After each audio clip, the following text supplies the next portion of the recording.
what's kind of been the attitude in practice, would you say, coming back from Nebraska? Well, yesterday was tough, especially I think for the staff that most of us probably didn't get a lot of rest. Just kind of scratching our heads trying to figure out, after games like that, you always try to, you're hardest on yourself and what you could have done differently, and just trying to be a problem solver and for the kids. But you also know that you got 2 games ahead of you, and this one tomorrow night that are really important.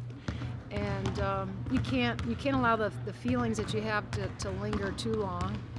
I thought our film session was really good yesterday. It was a little bit longer than normal, but we just felt like we needed to make sure, because a lot of that had a discussion with our preparation prior to, whether or not we were guilty of overlooking Nebraska, or I just thought in our preparation, our shoot-around, our pregame shoot-around was not what it needed to be as far as our energy level and our focus.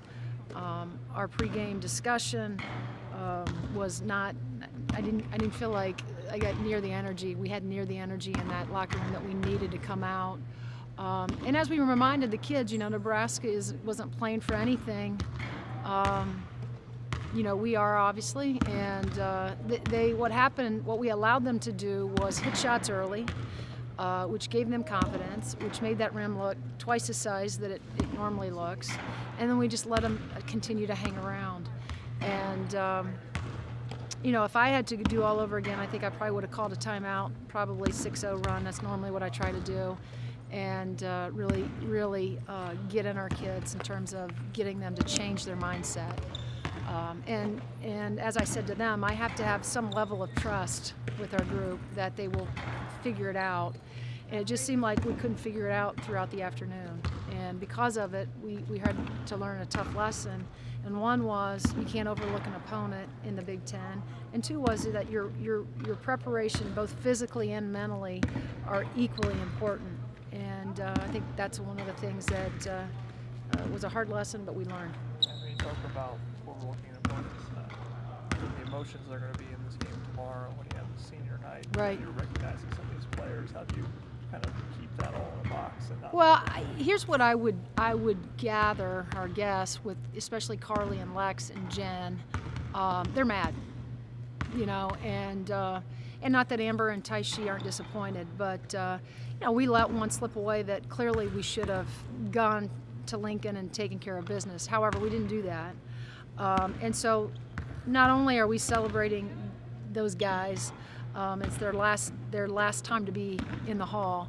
But there's not only, and again, we're playing for something, but I think that they're mad, and so I don't think that that's a bad place to be for any of us right now. I mean, how much does this group mean to you, being that, it was your first year, they Sure. were sophomores, right. And they decided to stay, and they're the ones that bought it. Right. How much do they mean? Well, I think that when I look back, and we look back after hopefully years of being here, it had to start somewhere, and I think that's the class as well as Tyra and Cahill that you start with in terms of the kids that took a chance on a new staff, didn't have to stay. Transition's always hard, but they were willing to stay here, and hopefully they made that decision not just basketball-wise, but because Indiana's such a great academic institution.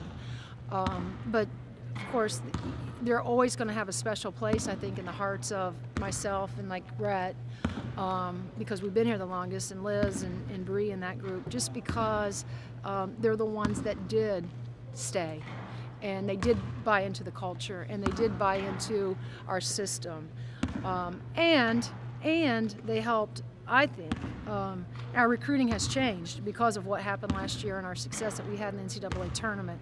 Those 3 guys, as well as including B and Tyra, had a lot to do with that. And so that's what I'm going to remember. And as far as they're meaningful, the impact that they've had on our program is something that hopefully when I can reflect back on many, many years of being here would be that those are the 3 guys or the 5 guys that kind of started this thing moving in the direction that it's trending in right now. Just when you look at Iowa, Mr. Hoff is one of those players in the Big Ten that just stands out. What about their program kind of jumps out? Well, Lisa's been there for a while and has been, although not last year, but traditionally has been in the NCAA tournament, so it's a veteran staff. I think she does an excellent job.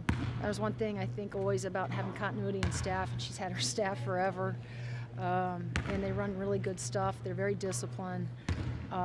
They play like most Midwestern teams, right? Hard, and they have very high basketball IQs as well. But Disterhoff is also a kid that you have to pay particular attention to. She's the leader of the group. But obviously their inside presence. I mean, Gustafson's is a really nice player, but this isn't the first time we played up. You know, we played against some great post players. We had to deal that with Jess Shepard. We only gave up 14 points to her. It was Whitish and the other two guys that we didn't do a very good job on. So, you know, we've been very, very careful about how we presented Iowa to our group because maybe we just talked about Shepard so much, right, when we were prepping for Nebraska. And not that we didn't tell them, hey, they have other pieces that could potentially knock down. You know, Whitish is their best three-point shooter. But we didn't probably emphasize enough to our guys that they have pieces around them that we can't allow to have big nights, and that's what we allowed to do at Nebraska. And so this is, even though they're a young team, at the point and at the wing, you still have Coley and Gustafson and Disterhoff, thank you, that are mainstays, you know, that have been in the program, and you know, I think they're leaders. But let me tell you, there's something about Kathleen Doyle. She is a tremendous competitor, fearless, relentless, and now that, you know, Tanaya had to you know, go out with her ACL, they're almost playing better, which is kind of scary. And so that's one of the things that we got to make sure we do a better job of, is really slowing Doyle down in transition.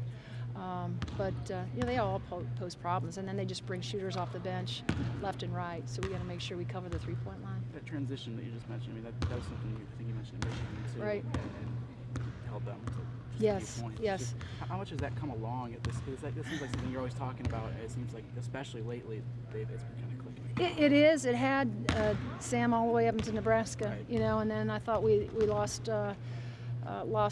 blew several coverages, and it really all starts with Tyra and her ability to slow down the ball.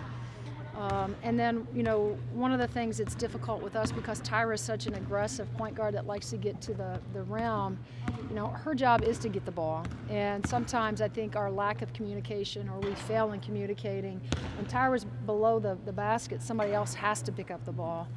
And sometimes that happens to us. But and I just didn't think, again, Tyra had a lot of opportunities to really slow down Whitish against Nebraska, and we just didn't. And we allowed them to get a lot of hit-aheads, which either resulted in, you know, them throwing the ball into Shepard, or they got direct drives or middle penetration.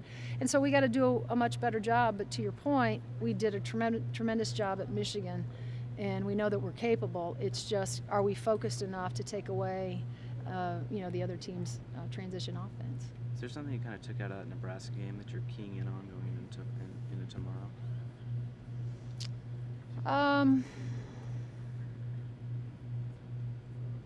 Now, again, and I sound like a broken record, and I don't mean to, we got a lot of good shots.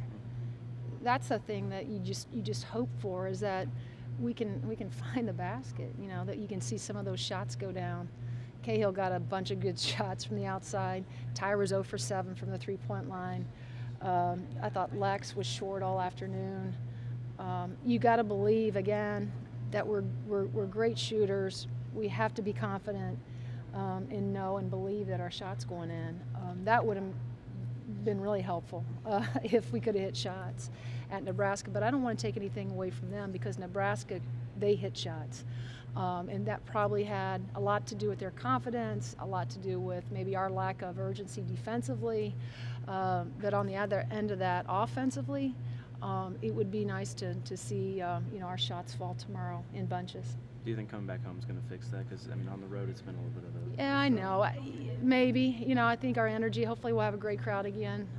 You know, I'd love for our fans to come out and really celebrate those 5 seniors.